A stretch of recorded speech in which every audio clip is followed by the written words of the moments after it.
ආකාශයේදී සුබ දවසක් ප්‍රාර්ථනා කරන සියලුම ක්‍රිකට් ලෝලීන්ට ඉතින් මේ විදිහට ඔයාලා දන්නවා ශ්‍රී ලංකා කණ්ඩායම සමගින් බංග්ලාදේශ කණ්ඩායම සමග පැවති තරඟ දෙකකින් සමන්විත ටෙස්ට් තරඟාවලියේ ශ්‍රී ලංකා කණ්ඩායම අද උදෑසන තරඟයකට බිඳුවක් ලෙස ජයග්‍රහණය කරා. ඉතින් ටෙස්ට් තරඟාවලිය පිළිබඳ අපි සම්පූර්ණ මතකාවර්ජනයක් කිරීමට අප මේ වීඩියෝ එකෙන් සූදානම් වෙනවා. ඉතින් ඒක අන්තිමට අපරයන් කරන රැඳෙන්න කියලා සියලුම ක්‍රිකට් ලෝලීන්ට ආරාධනා කරන ගමන් ඒ වගේම තමයි අනිවාර්යයෙන්ම අපේ YouTube channel එකට අලුත් කෙනෙක් ඉන්නවා නම් subscribe කරලා පහලින් තියෙන bell icon එක click කරලා all දාලා තියාගන්න.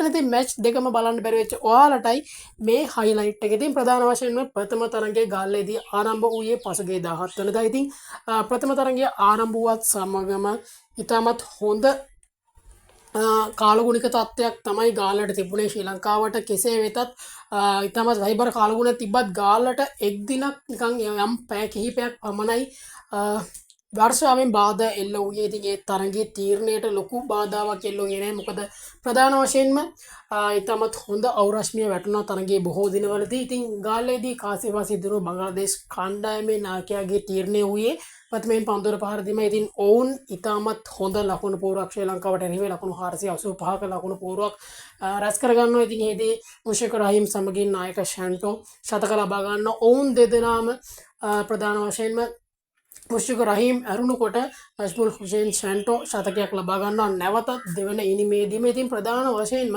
ශ්‍රී ලංකා කණ්ඩායමට ප්‍රථම ටෙස්ට් තරඟය නම් අපේ පිතිකරුවන්ට වගේම පන්දෙවන්නටත් හිතූ තරම් පාරාදීසයක් සිද්ධ වුණේ නැහැ. මොකද දඟපන්දෙවන්නට කඩුළු වැටුණෙම නැහැ. විශේෂයෙන්ම ප්‍රභාත් ජයසූරිය වැනි ශ්‍රී ලංකාවේ සිටින විශිෂ්ටම දඟපන්දෙවන්න කෝන ප්‍රභාත් ජයසූරියටත් කඩුළු වැටුණේ නැහැ. ඉතින් ප්‍රධාන වශයෙන්ම එම හේතුව නිසාම තරඟාවලියේ ප්‍රථම තරඟයේ ජය පරාජයෙන් තොරව නිමා කිරීමට ශ්‍රී ලංකා කණ්ඩායමට හැකි වුණා. ඉතින් එම තරඟේ නම් අපේ ශ්‍රී ලංකා කණ්ඩායමට වඩා අඩියක් හොය ඉස්සරහ බංග්ලාදේශ පිතිකරුවන් වගේම තමයි උන්ගේ පන්දෙවන්නන් ක්‍රීඩා කරා. මොකද ඉතාමත් හොඳින් ඔවුන් ලකුණු රැස් කරා වගේම තමයි අපේ කඩලුත් දවා ගත්තා.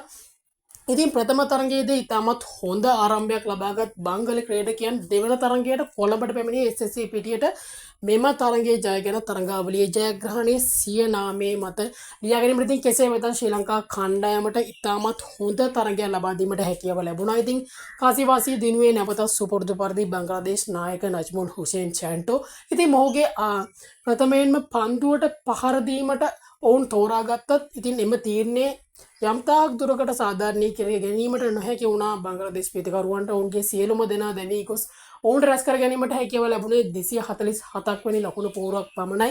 ඉතින් ප්‍රධාන වශයෙන්ම බංග්ලාදේශ කණ්ඩායමේ ප්‍රථම ලකුණු ප්‍රමාණයට වඩා ලකුණු 210ක් ශ්‍රී ලංකා කණ්ඩායම වැඩිපුර රැස් කරා. ඒ කියන්නේ ලකුණු 457ක් ශ්‍රී ලංකා කණ්ඩායම රැස් කරා. ඉතින් එහිදී නැවතත් ඉතාමත් සුපිරි ගණයේ ශතකයක් වාර්තා කිරීමට පැතුම් නිස්සංකට හැකියාව ලැබුණා. ඉතින් ඒ වගේම තමයි ලහිර උදාර ලකුණු 40ක් ඒ වගේම තමයි ශතකයේ ආසන්නයට පැමිණි දිනේෂ් චන්දිමාල් ඉතාමත් අවාසනාවන්ත ලෙස ලකුණු 93කට දෙවී ගියා. ඉතින් ඊට අමතරව කුසල් මෙන්ඩිස් අවසාන භාගයේදී ඉතාමත් ප්‍රවේගකාරී ඉනිමක් ක්‍රීඩා කරමින් ලකුණු 84ක් රැස් කරමින් අවසානවන්ත ලෙස දුවද්දී දෙවී යාමකට හසු වුණා. ඉතින් කෙසේ වෙතත් ශ්‍රී ලංකා කණ්ඩායම ලකුණු 210ක වැඩි අභියෝගයක් සමග නැත්තම් ලීඩ් එකක් සමගින් තමයි බංග්ලාදේශ කණ්ඩායමට සිය දෙවන ඉනිම ක්‍රීඩා කිරීමට අවස්ථාව ලබා දුන්නේ. ඉතින් ප්‍රධාන වශයෙන්ම අප ගාල්ලේදී දඟපන්දෙවන්නන්ගේ පාරාදීසයක් කියලා නම් දැරුවත් SSC පිටිය දෙවනත් කෙරෝ ශ්‍රී ලංකා දඟපන්දෙවන්නන් ප්‍රධාන වශයෙන්ම